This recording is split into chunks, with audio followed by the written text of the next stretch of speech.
Perang Banjar melawan pemerintah Belanda.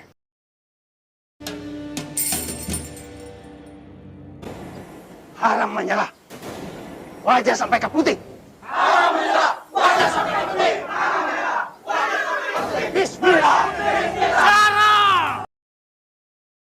Perang Banjar atau Perang Kalimantan Selatan adalah perang perlawanan terhadap penjajahan kolonial Belanda yang berlangsung antara tahun 1859 sampai 1905 yang terjadi di Kesultanan Banjar yang meliputi wilayah Provinsi Kalimantan Selatan dan Kalimantan Tengah. Latar belakang Perang Banjar. Adapun penyebab terjadinya Perang Banjar antara lain sebagai berikut. Yang pertama, rakyat Banjar tidak suka dan tidak setuju dengan merajalelanya pemerintahan Belanda dalam menguasai perkebunan dan pertambangan yang ada di Kalimantan Selatan. Hal itu dikarenakan Belanda melakukan monopoli kepada wilayah-wilayah kekuasaannya. Yang kedua, terlalu ikut campurnya pihak Belanda terhadap urusan Kesultanan Banjar. Hal itu dikarenakan Belanda ingin menguasai daerah Kalimantan Selatan, karena di daerah tersebut ditemukan beberapa pertambangan batu bara. Yang ketiga, Belanda telah merencanakan penghapusan jabatan Sultan di Kerajaan Banjar. Hal itu dikarenakan Belanda tidak menyetujui Pangeran Hidayatullah menjadi Sultan Banjar. Yang terakhir, setelah tidak menyetujui Pangeran Hidayatullah menjadi Sultan Banjar, Belanda mengangkat Pak Tamjidullah menjadi Sultan Banjar. Hal itu dikarenakan Tamjidullah sendiri sangat dekat dengan Belanda. Namun, pada akhirnya, Belanda mencabut jabatan Sultan dari Tamjidullah.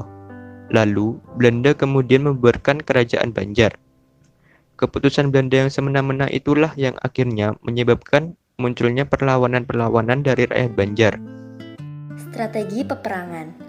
Pangeran Hidayatullah dan Pangeran Antasari menggunakan strategi perang gerilya dengan membuat kerajaan baru di pedalaman dan membangun benteng-benteng pertahanan di hutan-hutan.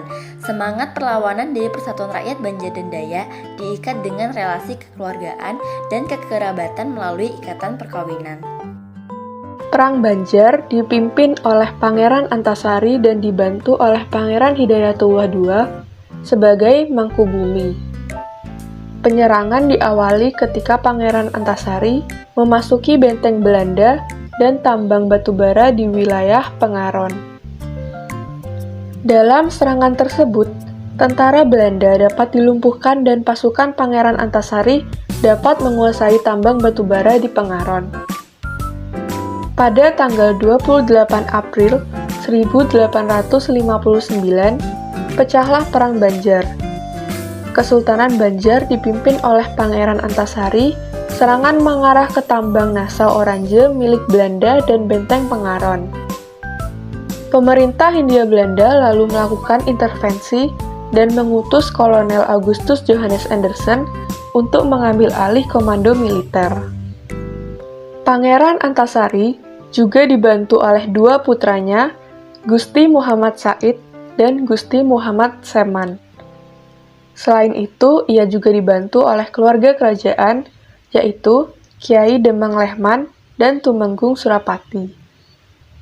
Setelah berhasil menguasai dua tempat tersebut, muncullah pertempuran di beberapa tempat lain seperti Pertempuran Benteng Tabanio pada Agustus 1859, Pertempuran Benteng Gunung Lawa pada September 1859, Pertempuran Munggu Tayur pada Desember 1859, dan Pertempuran Amawang pada Maret 1860. Tumenggung Surapati berhasil merusak kapal onrus di Sungai Barito. Keberpihakan Pangeran Hidayatullah kepada rakyat semakin jelas dan menjadi anti-Belanda. Dia menolak tuntutan oleh Belanda agar menyerah.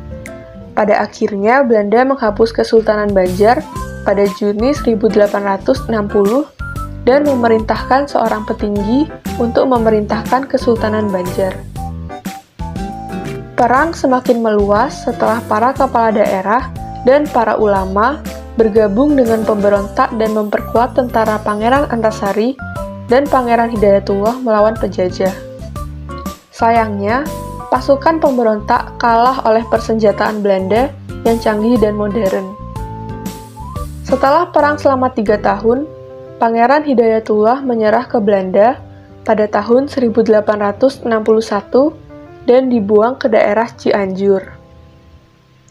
Setelah Pangeran Hidayatullah menyerah, Pangeran Antasari menjadi satu-satunya pemimpin pemberontakan dan keturunan Kesultanan Banjar.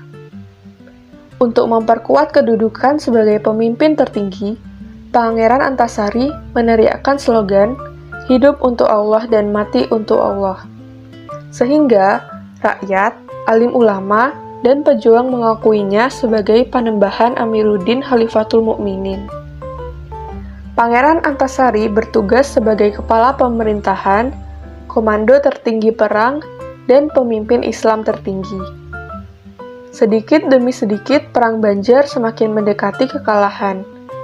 Pasukan Belanda dipasok berbagai persediaan dan pasukan bantuan dari Batavia.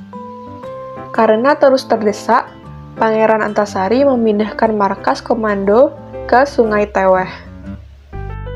Akhir peperangan Perang Banjar. Perang Banjar mulai meredup ketika Pangeran Antasari mengidap penyakit keras yang menyerang paru-paru hingga cacar. Meskipun dalam keadaan sakit keras, keinginan Pangeran Antasari untuk menjadikan Kesultanan Banjar sebagai wilayah berdaulat tidak padam. Pada akhirnya, Pangeran Antasari meninggal pada Oktober tahun 1862 dan menitipkan pesan kepada para pengikutnya untuk terus berjuang hingga titik darah penghabisan. Setelah Pangeran Hidayatullah tertangkap dan Pangeran Antasari wafat, perjuangan tetap berlanjut dengan dipimpin oleh Gusti Matseman, Gusti Acil, Gusti Muhammad Arsyad, dan Antung Durrahman. Oleh pemimpin-pemimpin tersebut, rakyat masih bergerilya dengan sesekali melakukan serangan kepada Belanda sampai awal abad ke-20. Di tahun-tahun akhir perang, Belanda berhasil menangkap dan membunuh beberapa tokoh perjuangan. Salah satunya adalah Pangeran Perbatasari. Pangeran Perbatasari sendiri merupakan menantu Pangeran Antasari. Pangeran Perbatasari tertangkap ketika bertempur di Kalimantan Timur pada tahun 1866. Kemudian, beliau diasingkan ke Tondano, Sulawesi Utara. Selain Pangeran Perbatasari, Panglima Bakumpai juga tertangkap dan digantung pada tahun 1905 di Banjarmasin. Perang Banjar berakhir pada tahun 1906 yang ditandai dengan kekalahan Pangeran Antasari dan Kesultanan Banjar. Korban di pihak Banjar lebih dari 6.000 jiwa. Sementara pihak Belanda kehilangan hingga 5.000 orang dan 2 kapal uap yang tenggelam.